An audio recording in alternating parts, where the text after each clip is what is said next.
the ticket price. This does not shock me at all. What did I say earlier? The WNBA was about to F around and find out, and these rival teams were going to be in a lot of trouble. Well, they're finding out. The stadium lights dimmed, the crowd's roar reached a deafening crescendo, and the WNBA felt as though it were finally soaring beyond the clouds. For years, the league had battled for mainstream attention, for packed arenas, for a truly seismic cultural shift. Then almost overnight, it seemed to explode into the national consciousness. Record viewership figures flashed across screens, sold-out signs adorned ticket booths, and an undeniable vibrant buzz echoed from sports bars to social media feeds across the globe. It was a moment of triumph, a testament to growing interest in women's basketball. But then came a quiet announcement, a seemingly minor setback, a few weeks on the sidelines for one player. Yet that single seemingly innocuous piece of news triggered an unprecedented financial shockwave that ripped through the entire league, exposing a foundation so perilously fragile it made seasoned sports executives gasp.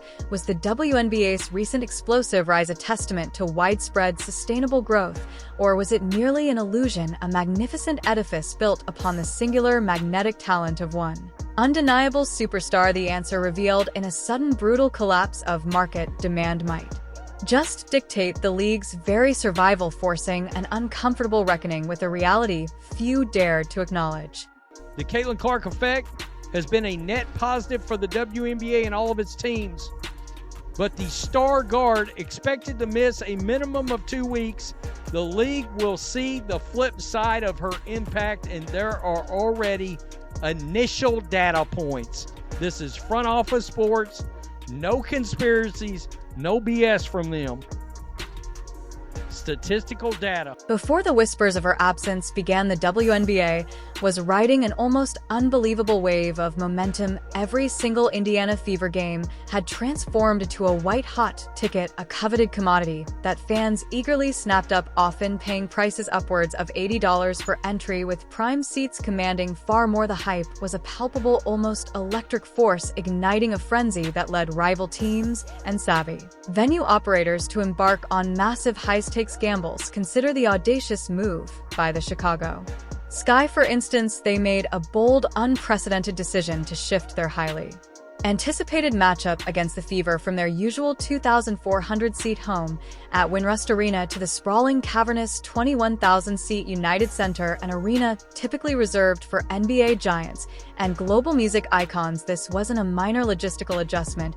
It was a colossal wager, a clear, unequivocal declaration that one player, and one player alone, possessed the star power, the undeniable drawing capability to fill a venue of that staggering scale. The league and many within its ecosystem were banking on her unparalleled ability to move the masses. To hit the panic button 48 hours after news hits that Caitlin Clark is injured and she'll be missing 2 weeks, the market has responded, and the market has told the WNBA, we don't want this. We want her, but we don't want this. But then the news hit. The whisper became a roar, the magnetic force that had drawn tens of thousands. The player who had commanded prices previously unthinkable in the league was sidelined, and as soon as the word of her absence filtered through the market, everything flipped. The response was not gradual, it was immediate, visceral, and devastatingly clear. The market, in its brutal honesty, delivered a chilling collective silence that screamed an unmistakable message: we don't want this WNBA, we want her. Without her, the product just isn't the same. The ensuing financial freefall was not just dramatic, it was cataclysmic. That very same Chicago Sky versus Fever showdown at the United Center, once priced at a premium, saw its cheapest entry tickets plummet from $86 to a paltry $25 in a single gut-wrenching overnight crash. That's an astonishing, almost unbelievable 71% drop in value, a dizzying descent from anticipated glory to the brink of financial disaster for that particular event. And this wasn't an isolated incident, a mere blip on the radar. The same devastating story played out when the Fever faced the Mystics on the road. Chicago Sky can't sell out their own 9,000-something seat arena like it is. They couldn't when they were kind of decent. They're a dumpster fire now. And now that Caitlin Clark is injured, oh, the ticket prices for the Fever and Sky game just plummeted to Hades. What was previously a sought-after ticket commanding a price of $41 withered to a mere $22, a brutal 47% collapse that left spectators and presumably team executives reeling, even across a broader view considering 5 key fever games. Over a 2-span, the average ticket price, which had soared at an impressive $137, withered to just $80 after the injury announcement. That's a 42% plunge in just a couple of weeks, underscoring the severity of the market's response.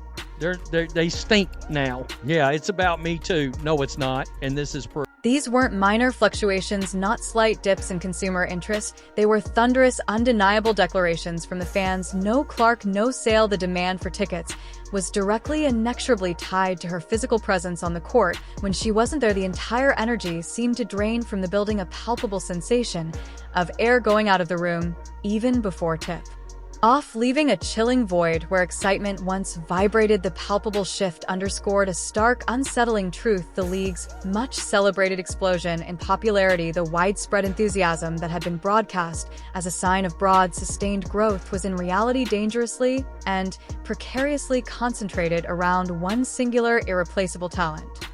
To games over the next 2 weeks have dropped 42%. Since Caitlin Clark's injury announcement, an average ticket price of $137, all the way down to $80.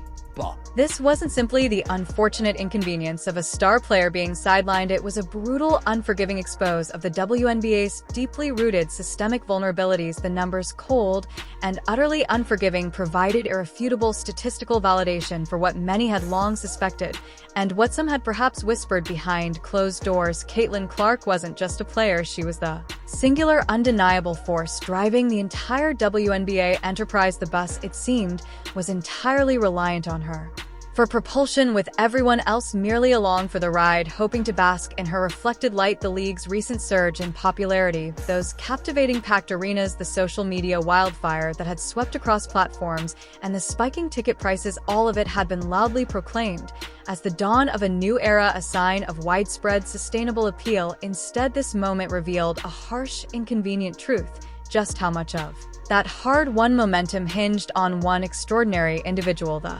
WNBA, it became glaringly apparent, lacked a deep bench of equally marketable stars, no broad array of captivating personalities capable of sustaining the feverish demand when their primary draw was absent.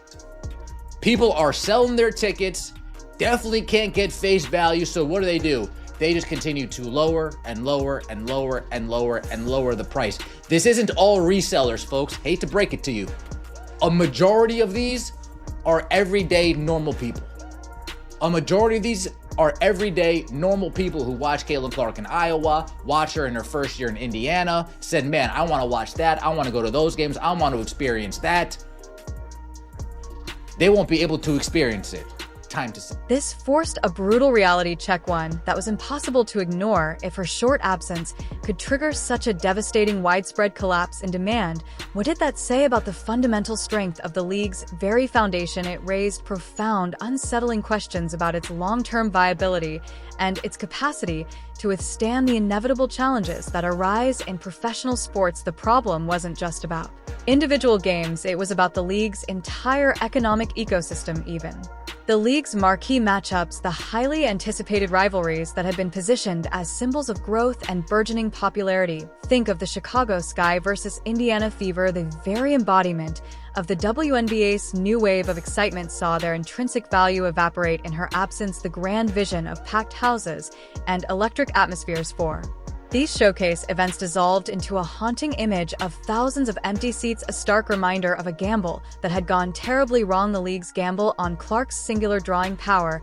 was exposed in real time, not just through ticket metrics, but through a chilling absence of energy, a perceptible drop in the overall atmosphere that even the most casual observer could feel. This wasn't a typical star injury story, where fans might grumble but still show up out of habit or loyalty to the team. The WNBA's numbers screamed at Clark's absence was a full-blown crisis, threatening to pull the league back from the precipice of mainstream acceptance. The concentration of growth around one player meant that without her, the very concept of a rising tide lifting all boats sank, leaving many teams struggling to stay afloat.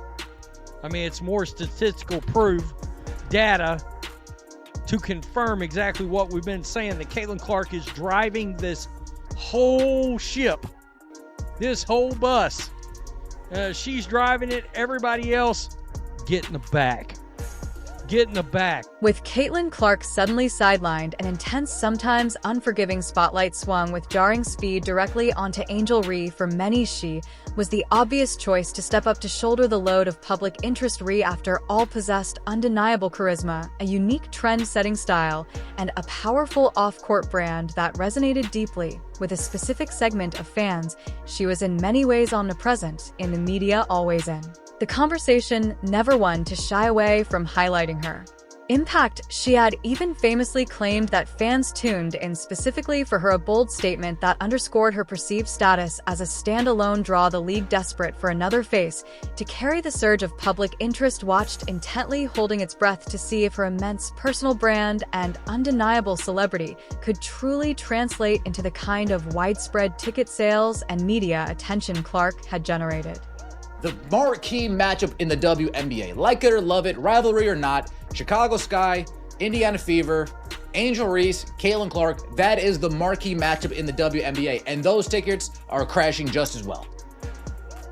From $86 48 hours ago to $25. And by the time June 7th rolls around, it might cost you a bag of Skittles and some Lay's potato chips to get in there. But here's where the numbers started to tell a very different, far more uncomfortable story and narrative that contrasted sharply with the prevailing media hype. When Clark was no longer on the floor, all the pressure, all the expectations landed squarely on Reese to prove she was just as much of a draw, capable of commanding the same level of market excitement. And so far, the market's answer has been starkly clear, delivered with brutal, unforgiving precision. Not quite, consider again the very same Chicago Sky vs. Fever game at the United Center, an event meticulously planned to be a grand showcase for the Reese vs. Clark rivalry. The grand plan for it to fill an NBA arena, a testament to the league's ascendance, crumbled the moment Clark was ruled out. Ticket demand plummeted. Excitement fizzled, and the massive arena suddenly felt cavernous, far too large for the occasion. This wasn't just about one game's specific pricing. These price drops, this lack of enthusiasm, began to ripple outwards, suggesting a deeper trend. Even other high-profile matchups, like the Mystics vs. Fever game in Baltimore, saw ticket prices slide dramatically, despite Reese being a central, highly publicized figure. What was once a $41 ticket slid to $22, a 47% drop that signaled a very different level of fan engagement compared to Clark's games, even in cities where Reese's name was undeniably part of the story, where her presence should have ostensibly driven interest. The hype around her simply wasn't translating into the same kind of frenzied ticket buying activity.